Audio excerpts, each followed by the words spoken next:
I was doing some research recently, and I was shocked to learn that a tendency towards romantic obsession and limerence might be genetic or have a genetic component.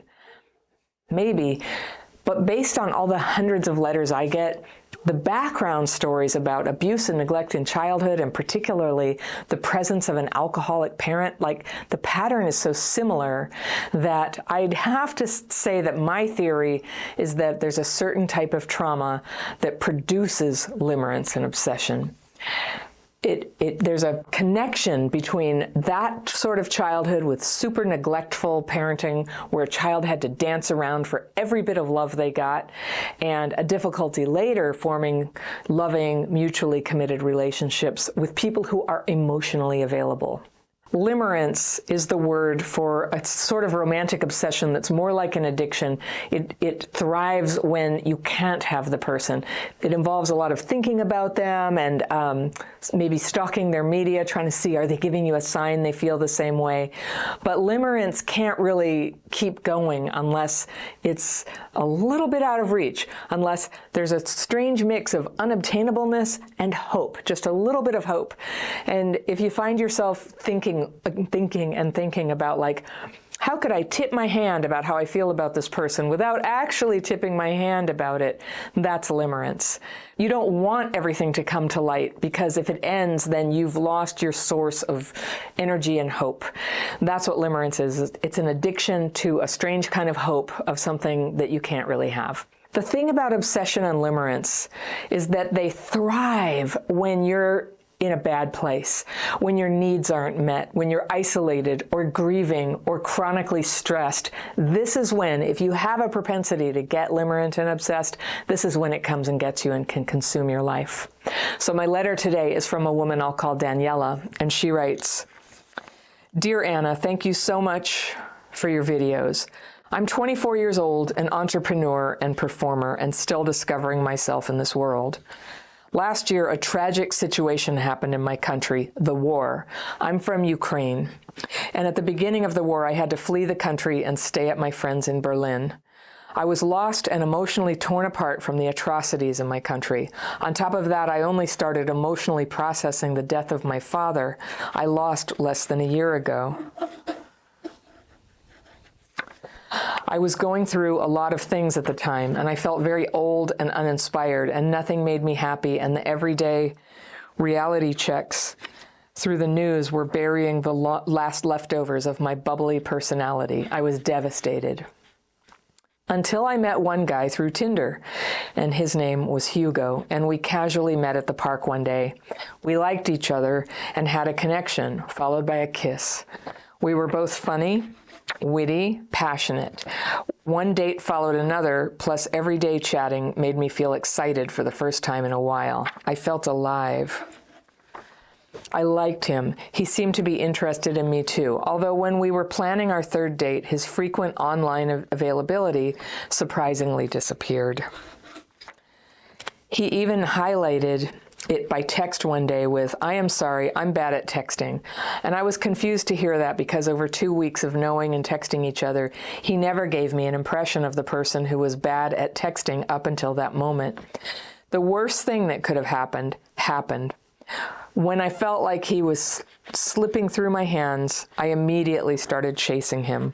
Over the next weeks, I was simply raving about him, fixating on memories I'd created with him, and constantly fantasizing about our next dates that came to fruition largely due to my feisty nature and his over-politeness and protrudent sense of guilt. Protrudent.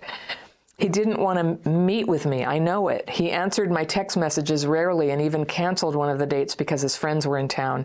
I know these are real signs that a person doesn't want to hang out with you, but I was so blinded by this obsession, I wasn't behaving adequately. I simply couldn't help it, couldn't control myself. The real-life events I had to face were too unfair and cruel for me to handle, and now I understand that I had limerence for Hugo as a way to escape from all the news, the war, the death of my father, and new life in a new country. I just wished, instead of spending all that time obsessing over that guy who was a bit dishonest with me, One time I told him that I like him and want to keep hanging out with him, and his response was something along the lines of, I want to see you again, and I would have texted you and invited you out next week because this week is busy. Well, guess what? Next week he texted me and invited me out, but then canceled it last minute because his friends were in town. I was journaling, meditating, trying to find peace and happiness within myself. I do feel like I stole time from myself and gave my energy and affection to the wrong person who didn't deserve it. I feel like I'm in the last stage of accepting this situation as a lesson to learn from, but I can't help but feel sad for the time I've wasted. Is it okay to feel like that? How do I move on from the situation once and for all? Thank you. Okay, Daniela, I just have so much feeling for you. So first of all, anything that happens weird in your life right now, after all that you've been through, having to flee as a refugee from Ukraine, and the loss of your dad, and you didn't mention this, but presumably you don't get to have all your loved ones in your life right now. They're not with you in Berlin, I presume. Friends, family, whoever it is that were your support people there. How hard would that be? It's one thing to move to another country, a new language and everything, to do that. That's a big deal. That's a huge deal. You're 24. It's an age where sometimes people do that for happy reasons, but you're doing that for the least happy reasons. So you basically had to flee to this other country. And I'm not surprised that with the news and the bleakness and the way that nothing makes sense, and, COVID happened, so much has been going on, you got depressed. So when you say you felt old and uninspired and nothing made you happy, and the everyday reality checks with news were burying the last leftovers of your bubbly personality, you were devastated. You bet. That's totally normal. I just totally grant you space to have your feelings about that and to feel depressed about it. It's depressing. I'm impressed and proud of you that you went on a date. And here's what happens. If you had childhood trauma, like you didn't talk about what happened in the past, but you watch my channel, and actually living through a war as you have, even if you didn't have trauma as a child, you can develop complex PTSD as a result of chronic, intense, ongoing stress, right? I'm just going to assume you have CPTSD. And so a date can feel like the greatest bright spot you ever had. And I don't blame you at all for investing a lot of emotional energy into it because you liked him. I mean, how often does that happen, right? That you meet somebody that you really like. And I can imagine that you could suddenly see like life could be better. You could have this person close to you. You could be loved.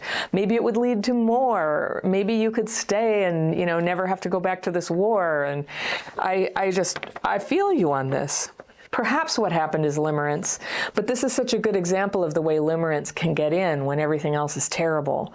You must have been feeling really alone. So you had 2 dates and everything was going really well and you were excited for the first time and you felt alive. And that's what it is to have a crush on somebody, to fall for somebody. It makes you feel alive. When it switches into limerence, where you're having this, I gotta make it work no matter what, even when you feel somebody pulling away, even when they have pulled away and you can't stop thinking about them, that's also your quest to feel alive. So I want you to respect that part of yourself. It needs to live in color. It needs to be alive. And, you're dented and bruised and hurt and you have so much loss that's happened and so much anxiety about the future, I should think, right, with what's happening. Like, as I record this video, the war is ongoing and nobody knows what's going to happen. And it doesn't sound very good no matter what. So when you were planning your 3rd date, you started feeling him pulling away. And he texted you and said, sorry, I'm bad at texting. And then he said he would talk to you next week, and you probably counted the days. And then he said, well, his friends were in town.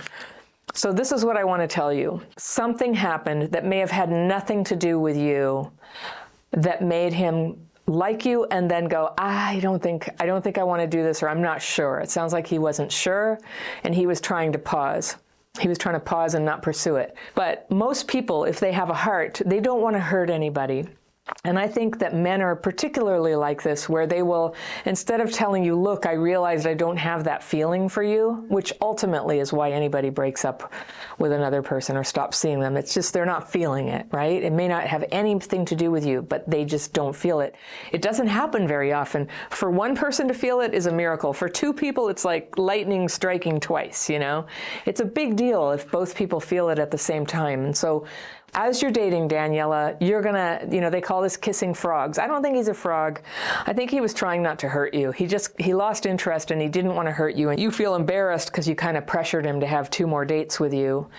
And I wouldn't be surprised, you know, I'm reading into it, but he probably, you know, he had empathy for you. He knew you had been through a lot. He didn't want you to be hurt. But he realized by trying to date you, like, there was no way that he could not hurt you, and he needed to just stop. So that's what happened. When you say he wasn't very honest, I think that that's where he was coming from. He didn't want to hurt you. And I don't think that that's the same as somebody like getting in there negatively trying to manipulate you. Now, I don't know him. I don't know exactly what happened. But in a way, I just want to reassure you, he was an okay guy. You did well. The person you liked was a good guy, but it just wasn't reciprocated. And what happens with limerence, or in your case, you know, when there's been a whole lot of crisis, and no matter what, like while this crisis is going on for you, while you're not healed from the past, and why would you be? It hasn't been that long. While you're going through that, it creates kind of a pressure, you know, like a tornado could form there. And it's a lot for somebody to take on. Like, it has to be a really amazingly special relationship, you know, to overcome the fact that one person is in a whole bunch of trauma right now.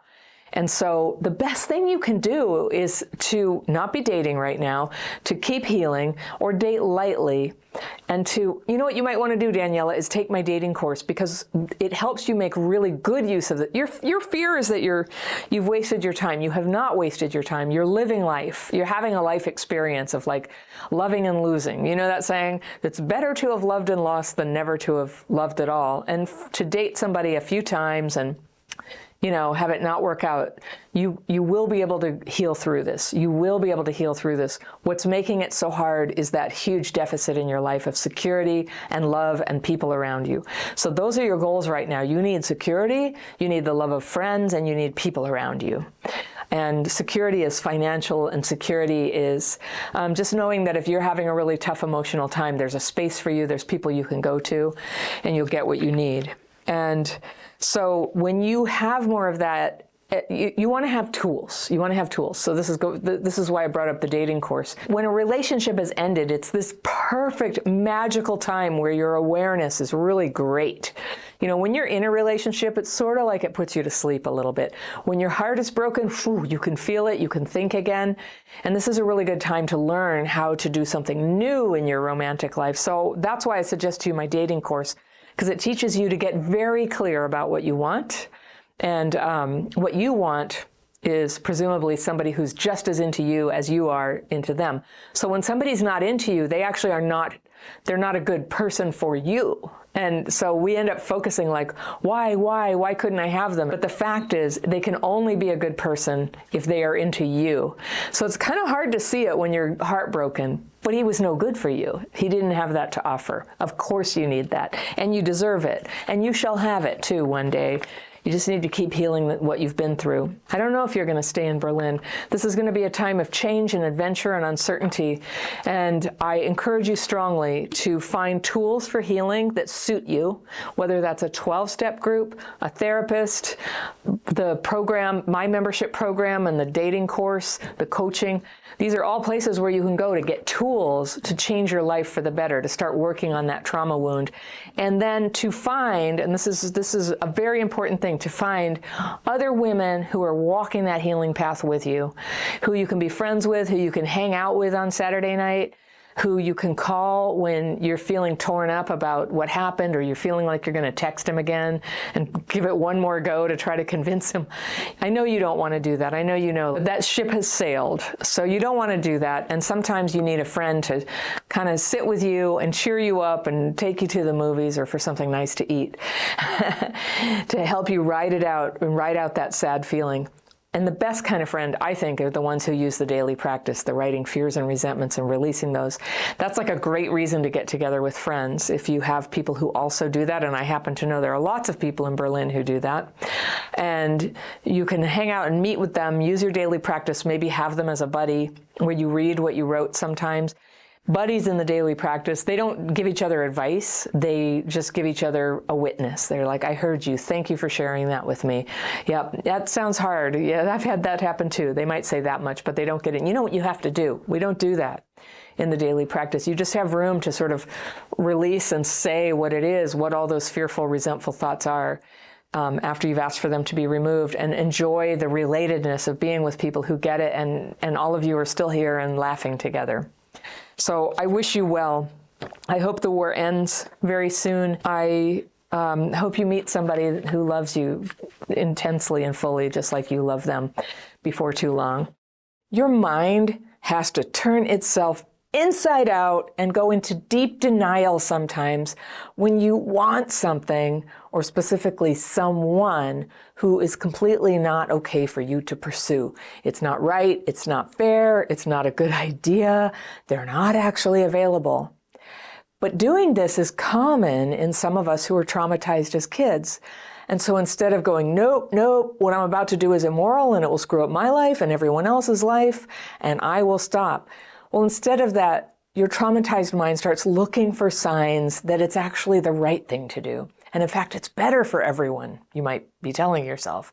Now, I'm talking about affairs, of course, and the thinking and the denial and the cognitive dissonance necessary to keep hanging on to the idea of someone, no matter what it costs, no matter what kind of mental gymnastics you need to do to believe that the horrible drama that you have just been part of creating is just happening to you.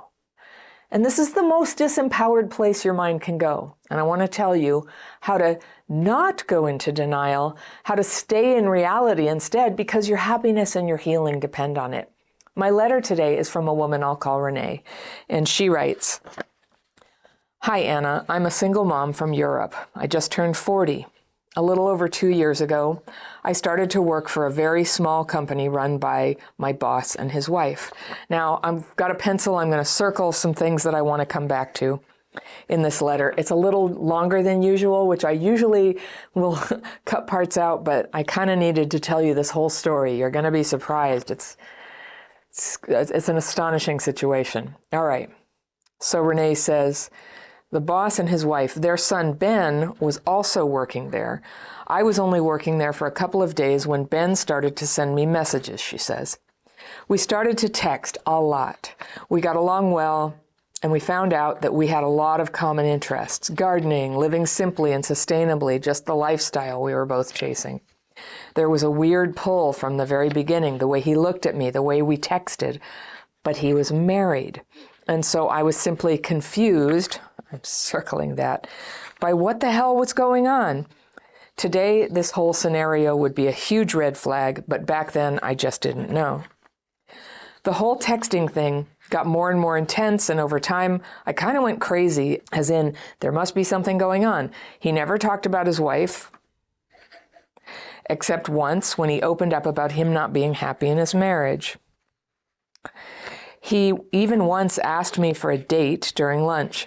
We went for a walk. There was this very intense moment, but he never did anything. He barely even talked to me, like a different person than the one I was texting with.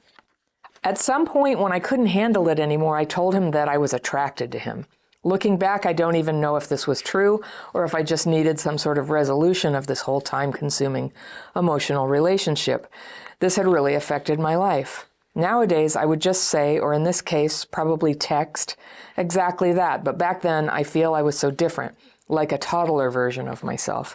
So we were sitting at a campfire when I told him, campfire, I was attracted to him. He didn't say anything at first. He was just staring at the fire. We went back to the car and said goodbye, and he kissed me, and I immediately had this feeling of, oh, no, no, no.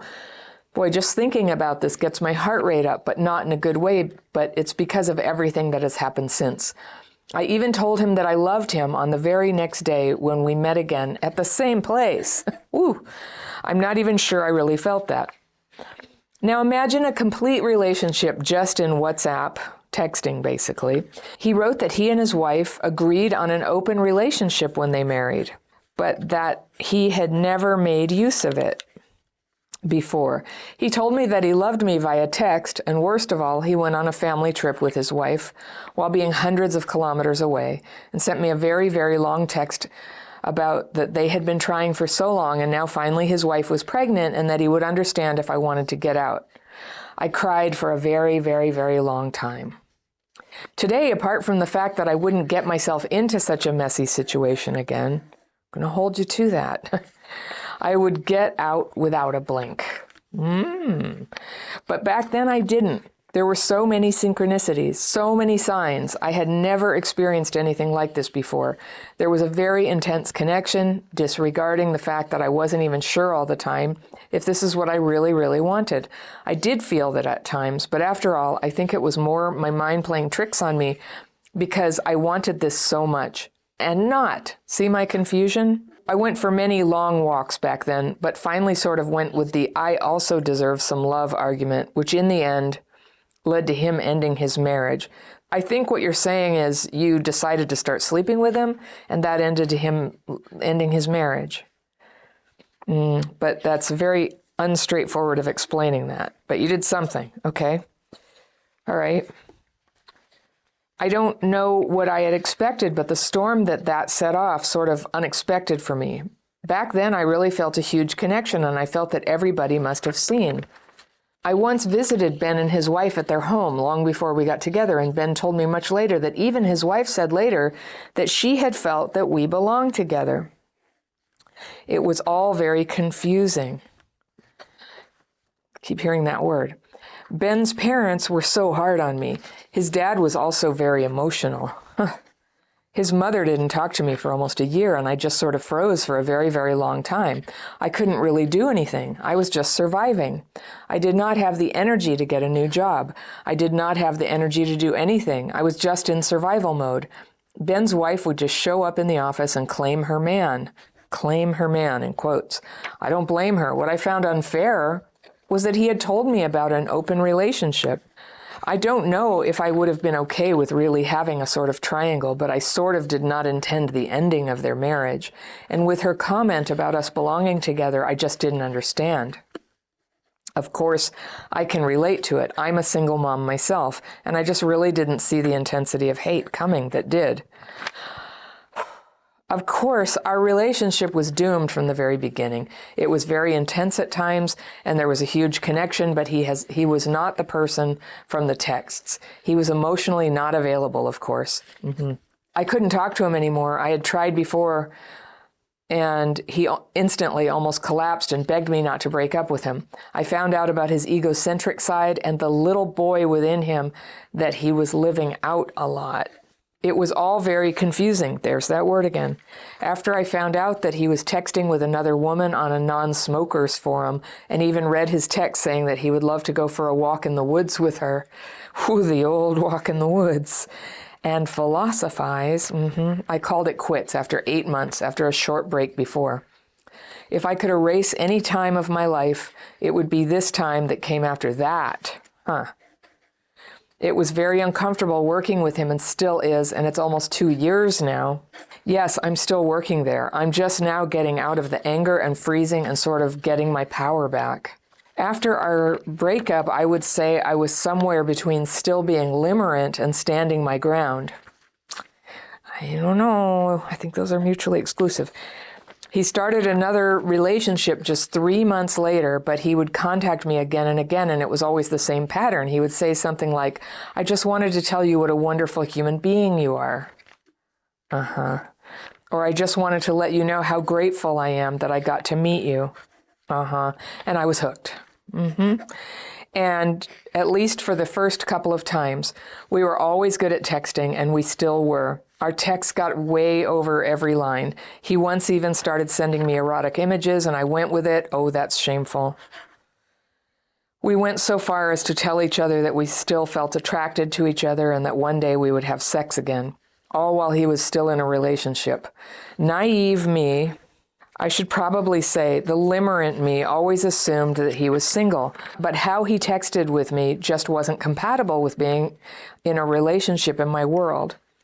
Now, yes, I never really said no. I know that. I never set clear boundaries. It all just always escalated about something else.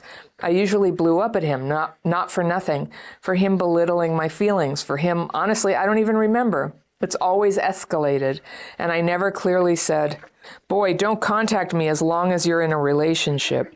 I went with, we shouldn't text when we really can't be friends, smiley emoji, and so on. I know that's not enough, says Renee. He was always saying something like, can't we talk about it? I think we're both not being honest, blah, blah, blah. I texted him again that we can't be friends and that I will no longer read or reply to his messages and went no contact. I've been watching videos about dealing with narcissists, and I do know that I could have communicated much more clearly and thoroughly, but in the state I was in back then, I just couldn't handle it anymore. And now I don't have any interest in any kind of relationship with him anymore, or in the real Ben. There is still sometimes this meme of the person I fell in love with, but this person doesn't exist. There you go. And I see many things very differently now than I did back then. In the beginning, I was completely on this route of covert narcissism and having to protect myself. Oh, you thought it was him. Okay. And while I do see many of the traits in him with me, and I found myself in many of the stories I have read, but this for me is confusing. Where do you draw the line? Confusing. When should you protect yourself? Your emotions and your sanity by going no contact, and when not? I'm just remembering there was a little bit I cut out of this letter at the beginning that was actually relevant, where she thought that the issue here was that I said giving someone the silent treatment within a relationship was emotional abuse. But this is not a relationship. Not talking to somebody is a totally different thing, just FYI. Okay. I often think about apologizing to him and setting things straight with him because it is still uncomfortable at work. But I'm so afraid of starting this weird pattern again. I think about apologizing to him and setting things straight because, oh dear, okay. But I'm so afraid of starting this weird pattern again and this idea of having to constantly fight this. Constantly. I want to talk things out. I want to work things out. I really just don't want that. So I just remain no contact. Honestly, I couldn't even handle a message about the weather from him. It would just be so triggering. Very long story short, where's your line between silent treatment and no contact? Okay. I do hear the confusion. Boy, do I realize how I still am limerent in a weird way. And I'm still holding on, maybe just to holding on to the fight. Confusing again, she says, Renee. Okay, Renee, this is going to be one of those like tough love fairy days. So hold on, buckle your seatbelt. You're a single mom. And I was a single mom for 9 years, and I just want to tell you and everybody who's a single mom that it is a grave matter when your life gets carried away in a crazy relationship or an obsession of any kind. Every minute that you're obsessed with somebody else is your emotional availability not there for your primary job, which is being the parent to your kid. So first of all, I just like that all got lost in the story. And with that, I will just say, I recognize that as a single mom, you have to work. And also that as a single mom, you have a lot of emotional needs that nobody's meeting. And this is where limerence can kick in. I mean, limerence can kick into people who are in relationships that are presumably good and full and all that. But your emotional needs aren't met. And that leaves you vulnerable to this sort of thing. Now, I'm going to be hard on you. I think this is an extremely toxic situation. And this guy sounds terrible and a nut job and totally manipulative and a sex addict. And I'm just going to put that out there right now. But he didn't write to me about what he should do. I don't have any expectation he's ever going to change. You wrote to me. I'm going to call you out, Renee, to say, what the hell are you doing in this job? I cannot understand here why you are still in a job for years where there's this much insanity, okay? So let's unpack some of the stuff you said. All right. So they have a son working there. Right away, he started texting you. So probably you thought of this, but why do I have a feeling you are one of many who came before you for him to have his Very typical sex addict it's called intriguing with somebody. Gets it going on text, not at all consistent with who he is, made up some bullshit about his open marriage, right? Oh, is he the first guy who's ever done that? No. And women do it too. I'm not picking on guys here. But first of all, I never think that some sort of love triangle is a good idea for somebody with attachment wounds that you clearly do. You didn't tell me about your childhood, but there it is. It's all over this letter, your attachment wounds. The way you get confused, the way you go into brain fog and moral muck every time you're about to do something terribly, terribly wrong. That's what's happening through this whole letter. So you noticed he's a different person, but you say, oh, you first told him you were attracted to him at a campfire. And I'm just saying, what were you doing with him at a campfire? It is never appropriate. Just saying, with a married man, okay, he lied to you. I've got it. But just from here on out, all right. Let me back up. Renee, if you ever want to be in an open relationship with somebody, I don't recommend it. I think that's a terrible idea. But if you did, don't take somebody's word for it. Go meet the other spouse. Go find out. Go find out if this is actually what they want. Because there's no other way to get clear about the lie about something like that. And when you make a choice to get involved with a great big liar, a big pathological liar and manipulator, and you're not able to see the red flags, that's one level of terrible. But that hurts your kid, it hurts the wife, and it hurts her future kid. Like, so many people are getting hurt by this. And so, who among us is going to stand and hold the line against slipping in to a step across the line into the dark, evil shit? You do not want to go there. It's so bad for a traumatized person to lose your bearings in this way. And this is the trouble with CPTSD, is you've had your perception, you've had your moral reasoning shut down so many times. I'm guessing this is true for you. I don't think you got this way, just out of the blue. It's always wrong. It's just always wrong. And what I find particularly troubling is it's a family business and you're around his parents who very naturally were devastated by what happened here, that a grandchild was on the way and the marriage got busted up over somebody who worked there. And I can only imagine, why did all of you decide to have you keep working there when it was just destroying the family? It was just destroying everybody. I don't know. This guy, to be fair, he's going to destroy things no matter what. But don't let him swoop you up in his path. You deserve to make a living in a job where you can be happy and respected and honest and open and transparent, and you can rise up and make better money as time goes by. All of those things are totally important to a single mom. The other thing is it ties up your emotional energy. You're not going to meet anybody new to go out with when all your emotional availability is just going out like a terrible HVAC machine, just into just nothing, just wasted on somebody who truly is not going to love you back, right? Oh my goodness.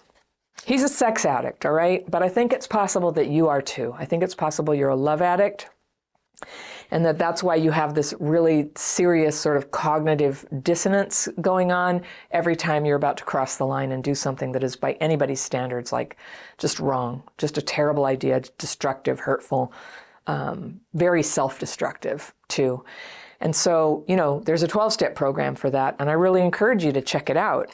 And to check it out, I tell people, if your problem is that you can't hold boundaries with men, I would say go to a women-only Sex and Love Addicts Anonymous meeting. They have them online, they have them in person, and there are mixed gender meetings, and there are some people who that might be appropriate and healthy for, but because of your boundary issues, you being around sex addicts, not everybody in a 12-step meeting is working a strong program, and so, you can imagine.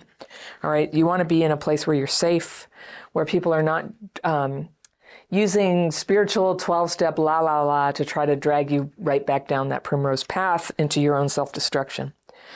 So I see this word, confusion, again, and at first I had to admit, I just felt like you weren't being honest with me. It doesn't seem confusing to me. He seems like a very, like a really strong, the red flags are so great. But then again, I had to say, well, did I always see red flags? And I didn't. I remember being confused as well. So I'm going to assume that you really can't see it. But I want to really exhort you to do whatever healing and program of recovery therapy. You can come into my program, my dating program. There are a lot of things you can do, but I really encourage you to make it your number one priority right after caring for your child.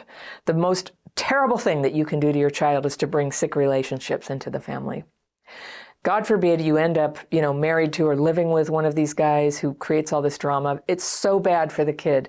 And so, we, the people of your life, the people of the world, we reach out to you. It's like, come on up, girl, come up. Come out of that little pit of badness and trouble and come up where you're safe and free.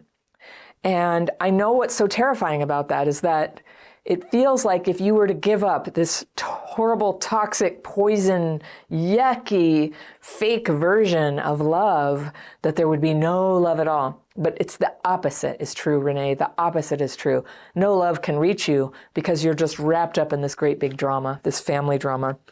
Also, you're forced to be stuck in this place where the family quite rightfully is upset. They're upset. This is so disruptive. And I'm just guessing you're in a country where there's some kind of law or something where they can't fire you or something. And, I'm assuming you did a great job the whole time, but just nonetheless, for the sake of everybody's mental health, Renee, for the sake of your future, please remove yourself from this toxic soup. You can do it. People change jobs all the time. And you can too. You can go have a neutral job where there's no trouble at all and you're just a self-respecting person and nobody knows this about your past. And privately, you're clearing up the trouble of your past. Oh, this is the kind of thing. A lot of people who write to me, this is the sort of trouble that their parents were in when they were neglecting the kids, when they were focusing on themselves rather than the needs of the kids, which is a very serious thing. So, okay, I'm just calling out another sort of thing. You say, I sort of didn't intend to end the marriage. And I can imagine the fantasy. It's like, oh, I can just go in and have a little bit of an affair for several months and it'll be nice and it'll make life interesting, but it won't end the marriage. It's like, that is never something that you can assume. And especially because so many things he said were a lie, you have to assume everything was a lie, right? And then this part of you, I just really want to bring this to your attention where you say, I found out about his egocentric side. And I think you mean like self-centered, narcissistic, all about him side. You found out about it, you did. And the little boy within him that he was living out a lot. Whoa! There's no little boy there. It's just a mean guy. There's no little boy there. I don't know. You know me. I realize that a lot of people have this concept of an inner child. And if anybody has them, everybody has them. But I just don't relate to that concept. I think of myself as one person. I suffer my blows. I am accountable to change my life. Nobody else is coming to save me. And I just don't imagine myself as having parts. I'm not dissing people who do. But when you start getting into talking about somebody else's little boy inside them, that is a rationalization for tolerating abuse. It just has a bad smell to it for me. Okay. And then you say it was confusing. I just think the confusion there is like, he's this terrible jerk who used me and lied to me. But there's this nice little boy in him and I'm confused. It's like, you're not confused. You're in cognitive dissonance. It's called denial. Denial is a terrible, terrible liability when you have trouble holding boundaries and when you tend to get involved with, really destructive people. This guy doesn't care about you at all. Gosh. And then I couldn't help but laugh that you end up like kind of in a relationship with him briefly. And then what's he doing? He's texting with yet somebody else at a non-smokers forum and offering to go for a walk in the woods. The old walk in the woods, maybe the campfire. I don't know. I'm laughing. I know you're still in pain about this, but I want you to get lighthearted and just realize you got taken for a walk in the woods, girl. Blah, this guy. So you say, if I could erase any time of my life, it would be what came after that. So I would just sort of say, well, could I vote for the time of your life where you made the decision to get involved with him at all? I would say, if we can reset the clock in our imaginations, let's go back to that moment, right? Let's just go back and undo. So then what came after that was this kind of like weird, couldn't leave him, couldn't let him go, texting. So I want to teach you a super ninja trick for when you really want to have a boundary with somebody. and you don't want to be in sick texts, you don't text them. You just do not, no texting. And to make sure that you don't also talk to them, you don't work where they work, okay? I don't mean to be snarky here, but I'm just really getting in your face, you know? If you are going to be around somebody where you can't hold your boundaries, this is going to keep happening. And look what it's doing to you. It's miserable. So since you asked for my opinion and you have some kind of respect for what I understand about how this works, I'm just telling you, you're not giving him the silent treatment. You're also not going no contact. You are enmeshed. You are enmeshed and entangled with him and in a lot of pain. And how, like, silent treatment is when I talk about that, I'm talking about when two people are actually in a relationship and they've had an argument and one of them is unhappy about something, and rather than work it out, they give the silent treatment for a day or 3 days or something. That is emotional abuse in a committed relationship. That is not what you're in. This is you trying to simulate having some boundaries when there actually are no boundaries. You would not be texting him if you had boundaries. So everything that you say he's saying is like you're a wonderful person. He's just sitting there with his like emotional fishing line. Can I get you with this compliment? Can I get you with this little I pity you thing? Can I get you with this? And then, you said, I'm hooked. Like a fish, right? You responded to that, and you say you're naive. You're not naive. I think you're frozen. I think you're going into a trauma-induced brain fog about this. Like, why is this happening? I guess I just didn't realize, but this has gone on for years, and it's really only ever gone one way. So I'm just trying to help you, like with the cold bucket of water in your face. It's like, Renee, this guy's trouble for you, and you are trouble for him. That's the other thing I want you to take responsibility for. He's got a kid, he's got an addiction, I think, and he's got a lot of trouble. Please don't be part of his trouble. Every person who adds to his trouble is sort of like piling on to something that's going to push him to I don't know what. You got to get out of there. The right thing to do is to get out of there and stop all contact. And I know you can do it. You'll be fine, and he will be fine. It will make no difference to him. You know, he's doing addictive behavior where he's just getting a little dopamine from getting a reaction from you. He'll find another way, all right?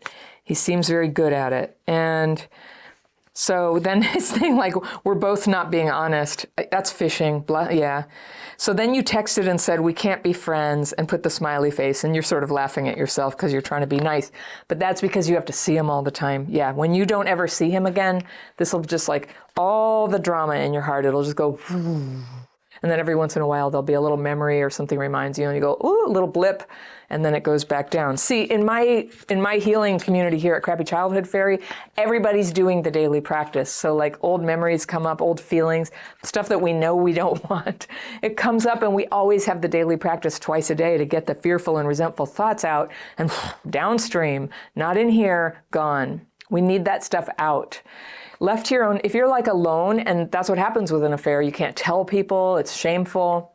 You know, you're alone with your thoughts, and especially when you're a single mom, I know what that pressure is like, and there's nobody to like help you out or support you emotionally, and stuff really gets to you. It just really gets to you, and it gets very inflated in your mind, and it's very easy to distort and think that something that's terribly wrong has some rationale with why it's really your fault, or why somehow you can fix it, or, you know, all these thoughts come in, and I hear it all going on with you. And you keep saying, do you see my confusion? And should I go no contact? And I'm like, yeah. You're worried that no contact is like, I don't know. I can't even read your thoughts because they're so muddled. So I'm just telling you very clearly, this is a situation to get out of. Find another job ASAP. If it has to be an interim job for you to get out there quickly, take the interim job. And you said, what's the difference between silent treatment and no contact? It's not relevant here. You're in a toxic soup, and you're part of it right now, and it would help everybody involved if you would be gone, but most of all, it will help you and your child. You could call this limerence, sure, and you're holding on to the fight. I think, you know, if I look at this intuitively, I would just say what I feel from you is a terrible fear of abandonment, of just feeling like you can't make it, you know, that you need this horrible situation because without it, there's nothing, and nothing sounds like it's a horrible silence. And there won't be anything there for you. But trust me, if you get into a healing community such as Sex and Love Addicts Anonymous, membership at Crappy Childhood Fairy, a therapy group, something that helps women who are trying to get their lives together, you would benefit so greatly from being with other people who are walking that path and who you can be honest with, people you can, text, a woman friend that you text and you go, I'm so sad right now, or I had something really frightening happen, and I just so bad want to call this guy. And your friend says, you want me to come over? I'll come over. Come on, we're going to have some tea. Let's, do something together, take a walk, bake something, just do something together to help you pass through that moment where the old urge to self-destruct comes back to get you, and who helps keep you on the shores of sanity and happiness and possibility and love and goodness where you belong, Renee. It's a horrible feeling when you think someone's interested in you and that they flirted with you, and then you respond in what you think is the same vibe, and they freak out. People who were emotionally neglected as kids have a hard time reading other people's feelings and intentions as it is. But when limerence is at play, that's like the obsessive addictive form of falling in love with somebody who you can't actually have. If you're limerent, it can make it almost impossible to know if you're weirding someone out by confessing your love, or if they are in fact manipulating you because getting that reaction is exactly what they want. Do you ever get torn in two directions with this kind of confusion?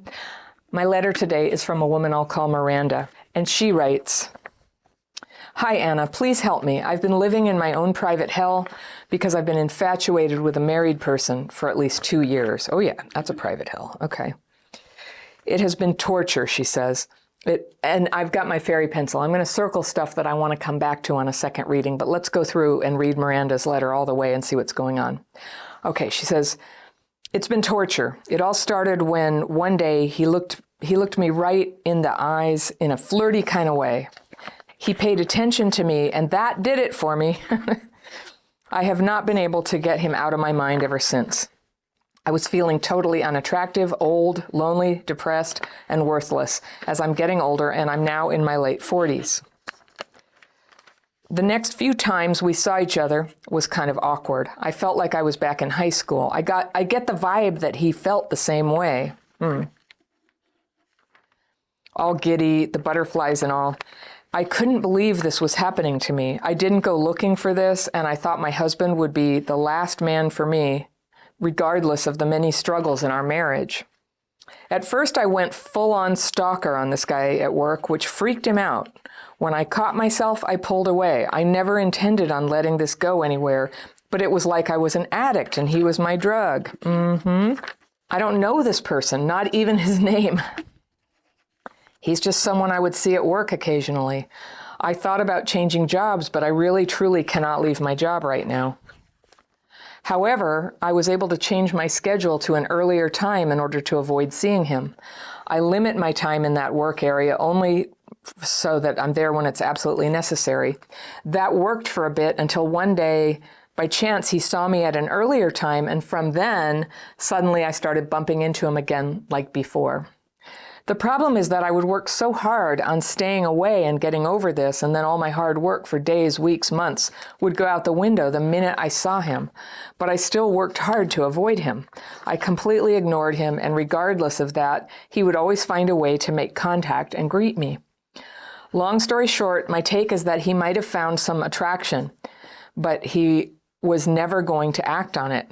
He just feeds off my energy and is using me for an ego boost. A little flirtatious fun, maybe. That's a harsh reality, but I'm trying to come to terms with this by doing some work on myself, letting it go. So after binge watching your videos on limerence and learning that I need to stop all contact with him, I tried to do that today. I told him, I don't want any contact. I want you to leave me alone. Short and sweet, just like that. It took everything I had, but I did it. He looked at me in total disbelief and complete shock, like I had 3 heads. He looked at me like I was the craziest woman he had ever met. And I was like, what? What are you talking about? Oh, gee, now I feel so embarrassed. Could I have been so wrong? Now I'm double guessing myself.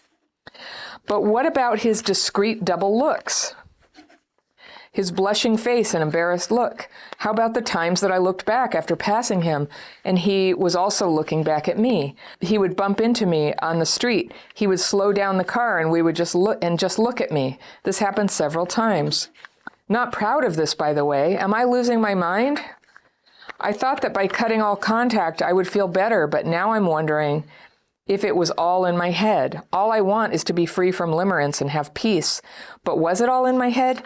Am I going crazy here? Now, on top of everything, I feel so ashamed and embarrassed that I've made a bigger fool of myself by seeing things that were not there to begin with. And since I've been sexually abused by male relatives as well as strangers from an early age, I thought I would recognize when someone had an interest in me. Please help me get over this. Like many of us, I grew up surrounded by dysfunctional, toxic adults in an abusive environment, neglected, abandoned, given away to strangers like property, belittled, made fun of, mentally, physically, and emotionally abused, and beaten in my childhood, sexually harassed for most of my life. Signed, Miranda. Okay, Miranda, my gosh. That last part where you talked about what had happened to you, it really just supports you so much in why this is a struggle for you. So that part at the end, Miranda, it's, you know, it sounds like you were trafficked and beaten, abandoned, made fun of, emotionally abused, sexually harassed. I just don't know how a kid could possibly have learned what a normal formation of friendship feels like, and how you would detect when just sort of friendly office smiles and passing turns into a heavy flirtation. Especially because we're talking about like sexual abuse here, that's why it is such a terrible form of abuse, because it goes in there and just messes up perception, the metaphor wiring. The wires are just ripped out on what you're supposed to have for detection of bad things and good things, when somebody has your best interest in heart, when they are out to hurt you. All of that gets messed up. And so, first of all, I'm so sorry that happened to you. So here you are, you're working, you're in your late 40s, and you got a crush on somebody at work, and you don't even know his name, so I take it you have not spoken much with him. And you did tell him, I just want no contact. I want you to leave me alone. And he looked shocked. And because, you know, I realize that sometimes we second guess ourselves on this. And I don't know if he was, you know, trying to lead you on or something. But if you didn't know his name, I don't know. I'm going to go with the assumption that you have about yourself that maybe you read this wrong. And it's possible that men at work would sort of, you know, make eye contact or have a slightly flirtatious energy. But if you don't even know them, then nothing terrible has happened.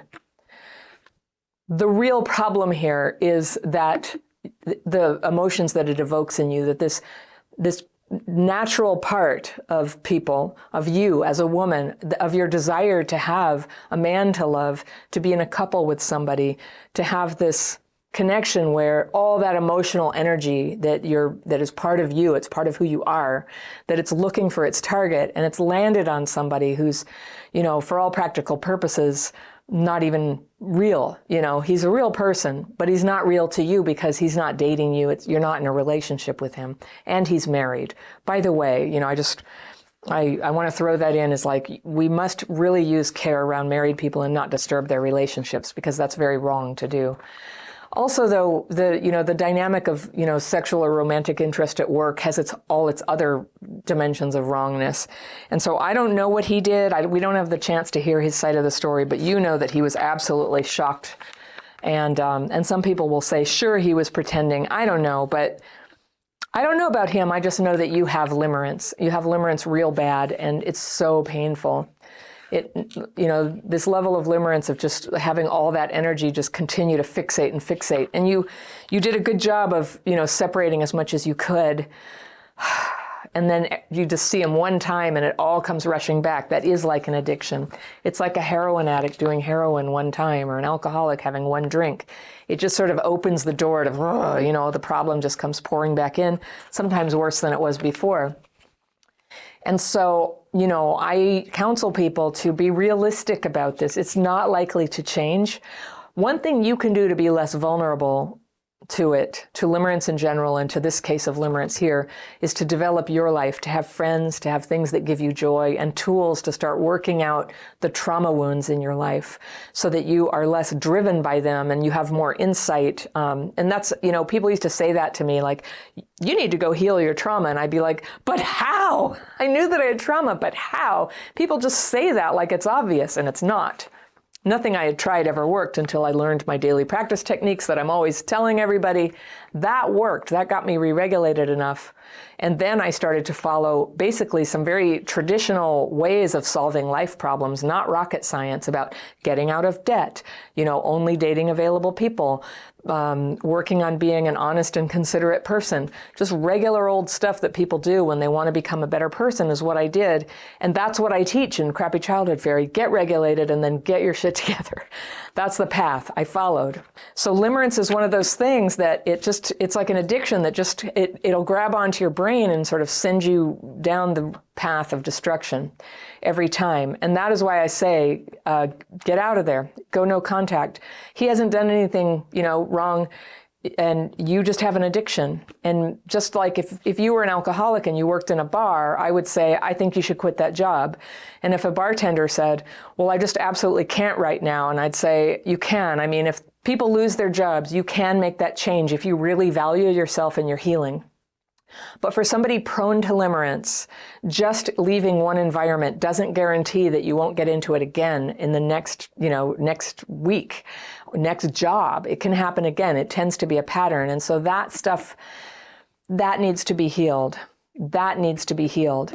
So I would say honor yourself. That desire to love and have someone to pour your love into, that is natural and normal and real. And that's basically what's calling to you, is you need someone to love. Because of your trauma, it's being misdirected to somebody who's not a suitable person to love. That's what's going on. And the cruel thing about limerence is it almost guarantees that you won't find someone suitable because you're wrapped up in something that's draining you emotionally. You become emotionally unavailable. You become drained. You become a little odd, very secretive about what's going on. So I really urge you to take this seriously and remove yourself from that situation and simultaneously work on that, whether it's with a therapist or in a 12-step program like Sex and Love Addicts Anonymous. You can come take my dating course and coaching programs and our membership community. There's a lot of people working on this very issue there. So there's a lot of help available for you. Some people think of limerence as a harmless little fantasy. Limerence is an obsessive infatuation with somebody who you can't actually have. And that's kind of part of the charm of it. When you can never have it, it can never be ruined. And it remains this place you can go to escape your life. It's not really harmless in that sense. It's more like an addiction. And it feeds your tendency to chase and be obsessed, but it never satisfies you with reciprocation. So that's very different than a crush. It's a way to pour your life's energy into the idea of a relationship that doesn't really exist, not like you imagine it does. Because when you're in limerence, it sort of seems real to you that it's going to come around. But there's another part of you that is rejecting reality, and you know that's happening because if you were to actually disclose how you felt, you'd run the risk that they would reject you, right? And that cannot happen. It's the fantasy. It's the place that you fly away to when life is hard, when it feels empty and sad. So that's part of why limerent people tend to keep their feelings hidden and instead search for signs in the other person's social media. Never ask, or use divination tools like tarot cards or astrology or psychic readings to try to keep hope alive. And there's a big industry of people who will definitely take your money to go, oh yeah, no, he's really meant for you. He just doesn't know it yet. He's just running away from you. That is exactly what a limerent wants to hear. So when you know in your bones that someone's not into you, you might try to face reality and move on. But when your life's lonely and there's no joy there, and you have a tendency towards limerence, what can happen is what I call a limerent flip, where you start to get realistic and you go, okay, this is ridiculous. It's not going anywhere. And you start to pull away from the person who isn't into you. And then some kind of anxiety and pain comes up, and then you flip. You find a way to believe that actually they love you And keeping hope alive is the lifeblood. It's the addictive drug that limerence feeds on. And that flip can keep you trapped in love with something that doesn't exist. And it drains you of any kind of happy future. It just comes right out of your life. So how can you tell if there's actually hope or if you're flipping? My letter today is from a woman I'll call Marcia, and she writes, "Dear Fairy, I'm a married woman. I have a terrible crush on my supervisor." Uh-oh. I've had this crush for more than a year, and it's only getting worse. My parents are loving, but were neglectful during my childhood. My siblings and I were left alone for long periods of time, and they sometimes forgot about our physical needs, such as food and warm clothing. I did not intend to develop this crush. I was married less than a year ago. No kids. This man mentioned coming out once. I guess the supervisor. I asked him what he meant by that once, and he said that he was gay, but still figuring it out. With that information, I felt safe developing a close friendship with him. I didn't think it would be possible for me to develop feelings for a gay man. However, I spend a lot of time with this man at and outside of work. We work closely on our project together. We're the only two on our team, and he is my team leader. The only two on our team, and he's the leader. Okay. Also, my work is my passion. I love my job, and I feel like I'm working at the cutting edge of my field. This man is a great career mentor. He's kind, fun, and very smart. We also hang out with a group of mutual friends on weeknights and weekends and participate in hobbies together that include working out and playing games. This coworker, supervisor, got me a birthday gift, but my husband did not. He likes my cooking. My husband does not. He seems to want to spend time with me, invites me to activities, acts upset if I don't come, etc. I feel like he understands me in ways that my husband does not, and we think very similarly. My husband is a good man, but he works very long hours, sometimes from when I wake up in the morning until I go to sleep. We are not hurting for money. He chooses to do this for his career, which I feel second to. I feel very lonely in our marriage, and we are in couples therapy, and I'm seeing a therapist individually. I did something awful and confessed my feelings to my coworker a few weeks ago. I wanted to stop thinking about him every minute of every day, and to be completely honest, part of me hoped that he felt the same. He told me plainly that he does not return those feelings, yet we both value our friendship and working relationship, so wanted to remain friends. This all happened via text message.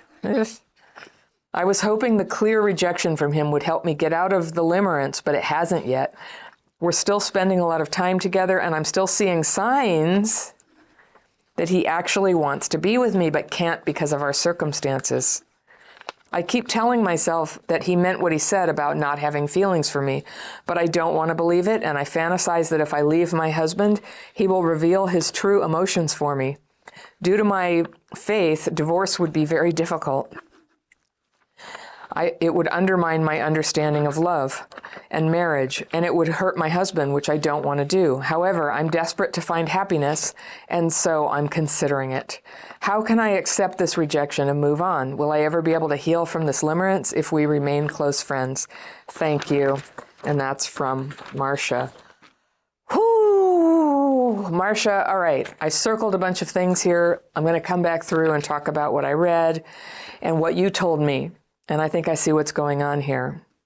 All right, so you're married a year, you have a supervisor, you have a huge crush on the supervisor who is gay and who's not into you.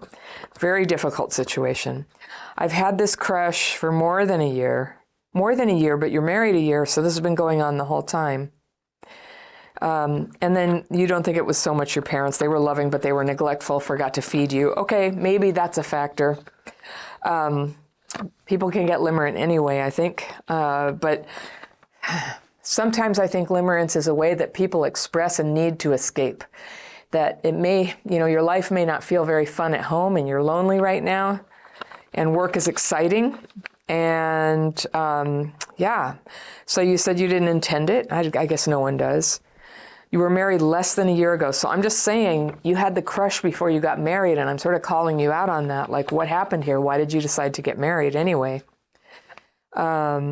Your guy at work mentioned coming out once, and he said he's still figuring it out, which is interesting. So maybe he is still figuring it out. Maybe this lends a little credence to that he's kind of playing with you a little bit, like, well, I'm gay, but who knows? Why don't you keep adoring me? I don't know. I'm not really getting manipulation from him. It just seems like you guys are good friends. And I'll tell you, when somebody turns out to be limerent on a friend and the other person understands it to be a friendship, staying friends is not a great idea. And I don't see that turning into anything good. And I'm surprised it doesn't make him uncomfortable, but it sounds like he enjoys the friendship too, and he's sort of trusting you. And it's possible, I think some people are good at it. Maybe he's good at that kind of thing, of just totally detaching from romantic feelings in order to hang out with somebody, but I don't see that happening for you. I don't see any happy outcome from this. So he got you a birthday gift, your husband didn't. That's kind of weird that your husband didn't get you a gift. It sounds like resentment or something. And you're comparing the two guys. It's like you're trying to build a case and say why you should leave your husband for this guy. He understands you. Your husband does not understand you. He wants to spend time with you. Your husband's always at work. You feel second to his career, but you've been married less than a year. So I'm just kind of questioning you, like, is it a shock to you that your marriage is the way it is, or that your husband works so much? Or was something going on with you when you decided to go forward with marrying somebody it sounds like you actually don't enjoy or particularly love? So what comes up here is this faith thing that you're telling me, that it doesn't condone divorce, but I don't know what your faith is, but I'll tell you what, if it doesn't condone divorce, it definitely doesn't condone an emotional affair conducted at work. If you intend to stay in your marriage, I'm going to suggest very strongly that you find a way to cut off contact with this other guy. You're doing the limerent flip, where he told you plainly, you tried to accept it, and then your brain just went, nope, can't accept it. I see signs that it's not true. But I'll tell you why we know it's not true. We know it's not true because he said it's not true. That is your evidence. If he was in love with you, and you had said, look, I'm in love with you, how do you feel? That was his chance. And if that chance didn't change the game for him, nothing will. And he's gay. I'm just going to say it again. He's gay, honey. It's not a good choice for you. I think you're unhappy in your marriage, and I think you're having trouble facing that. And I'm not going to psychoanalyze it too much. Who really knows what all of this means? But I will say that if you've been married less than a year and you're comparing your husband negatively to any other man, something's not right. If you're saying you feel lonely, if he's not giving you a birthday gift, it just seems to me that maybe the marriage was a mistake. And it hasn't even been a year. You don't have kids yet. Maybe this is your chance to not be with anybody. Definitely not with a gay man. Don't be trying to get together with a gay man, and to allow this marriage to fall apart, because I don't hear that you're into it. This faith thing, I don't know. It just doesn't, something's not right in what you're saying, like, oh, I couldn't do that. It would hurt him. But of course you're hurting him right now, even if he doesn't know it. Here's a concept I want to share with you. An emotional affair is where you take all your delightful, creative energy that you would share with somebody who is your mate, and you give it to somebody else. And so they get to have all the fun with you, and you come home all, you're so boring. I don't know. I just don't have it for you. You don't say it, but you're not bringing that sparkly energy of somebody who's really invested in a relationship. If you loved somebody and they were having an emotional affair, you would feel it. You would feel the absence of that fun and sparkle and love, even if it weren't a physical affair.